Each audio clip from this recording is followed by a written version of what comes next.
Hey Storm fans, Assistant Athletic Director for External Operations Jason Tirotta here, along with head Lake Erie College men's and women's tennis coach Joe Morgan. We're going to talk a little bit about the upcoming 2013 spring men's tennis schedule. And Coach, let's jump right into it. You guys open up here Valentine's Day weekend with a long trip up to the Upper Peninsula.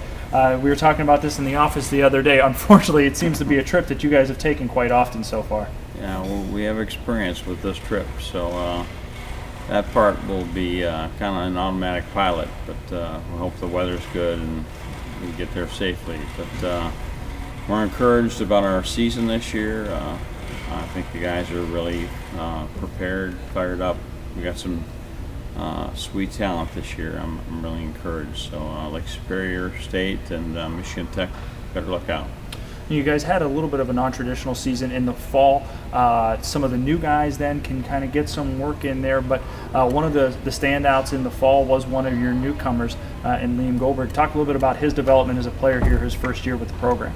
Liam Goldberg is he's developed already, but he's from Melbourne, Australia. Just probably a Division I talent that's playing Division II, but he's won all his matches in the fall, and a little challenging. I mean, every match is a challenge, and it all depends on what your opponent can do with the ball as well. But there's an excitement factor for a freshman, and sometimes they have to sit back and just kind of play. Don't think too much. Just let things happen. And Liam was able to get through his two matches, but he's really looking forward to the season. And one of the other boys we're looking forward to see him perform is Juan Rogia. Juan had to sit out last year. He was ineligible last year, and now he's just chomping at the bit. He can't wait to get out there on the courts. And to him, last season looked so easy sitting up in the balcony watching the matches, but now he gets a chance to perform, and he's looking forward to it. Juan had to sit out from coming in, having to have a year of residency here in the United States. So he was around the program last year and into the fall. How do you think that aided his development, just kind of being around and getting accustomed to how we do things here at Lake Erie? Juan is a very personable young man. He took care of business. He really got his grades up high. His academics are exceptional. He was very helpful to me and the other players on the team. Some of the guys who needed work with their physical game, forehands, backhand serves, he was there to help them. And Juan is an exceptional physical specimen. He works out with the swim team when he can. He works out with the track team when he can. If he's idle, something's wrong. Juan is an A1 personality, and he's really going to have a good year, I believe. How important is it in competing in a league like the GLIAC to have two guys like that up at the top of your lineup? Well, speaking from experience, in our first couple of years in the GLIAC, where we didn't have that number 1-2 punch, our kids just got beat up by the middle of the year. They were beat up, and they were just psychologically beaten before they even got on the court.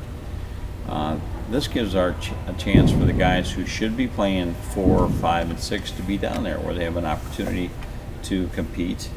And then it's kind of a game of emotions. And the guys can, their talent is, there's a parity there.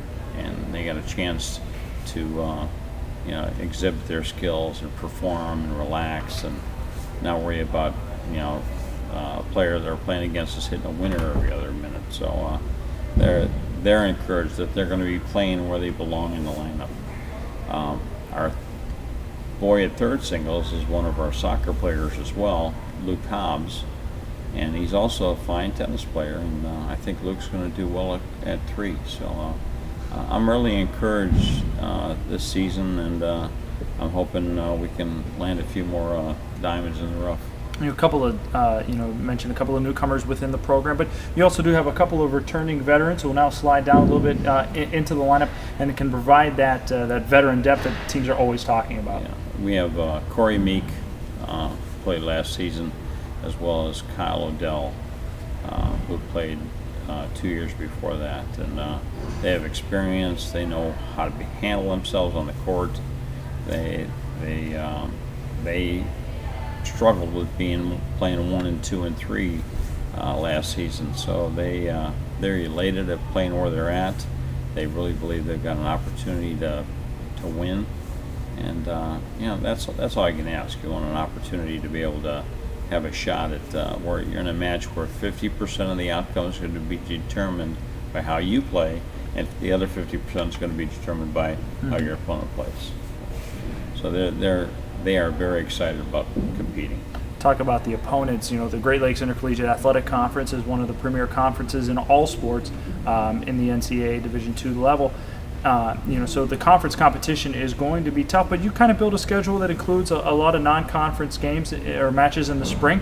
What do you look for when you're going through and trying to develop and build a schedule to prepare you for league play? Well, the GLIAC, there is kind of a sliding powerhouse there. There's some teams that are going to be very surprising. I was watching last week where Northwood competed against Ohio Dominican, and Ohio Dominican surprised them. And Northwood won the match, but 6-3 was his final score. I spoke with Zane Kolsak about the match, and he was really surprised by how strong Ohio Dominican was. He believes they're going to be a surprise to many teams, and any year from year to year, a team is going to be able to maybe get a few recruits and lift their lineup and lift their whole team up and give them a better chance to compete and win in the GLIAC conference. So the thing I try to do in the fall is play some of the teams that we're familiar with, get the guys mentally prepared so that they know, okay, I need to work on this in my game, and they know they can win the match or compete in the match, but I'd rather see them working on their game as opposed to just winning and losing. So that's what I try to do in the fall, and the guys that we have, other than Liam, he doesn't know the GLIAC conference that well. He's talked to the guys on the team about who can do this, who's the better team, who's got the top prospects on their teams, and he's prepared for that. But it all depends on how he performs when he's in the match, and we're looking forward to a good season, I believe. And finally, Coach, what kind of team can fans expect to see when they come out here to the Menor Heisley Racquet Club and catch a home match? What are the things that we're going to be looking for from the Storm this season? Well, I think the team's going to be a little more intense, I believe, just because they have an opportunity to win. I asked Juan and Liam to come up with a cheer, so when we break the huddle and get on the courts and jump into our match, we got a little fire in our belly and ready to compete.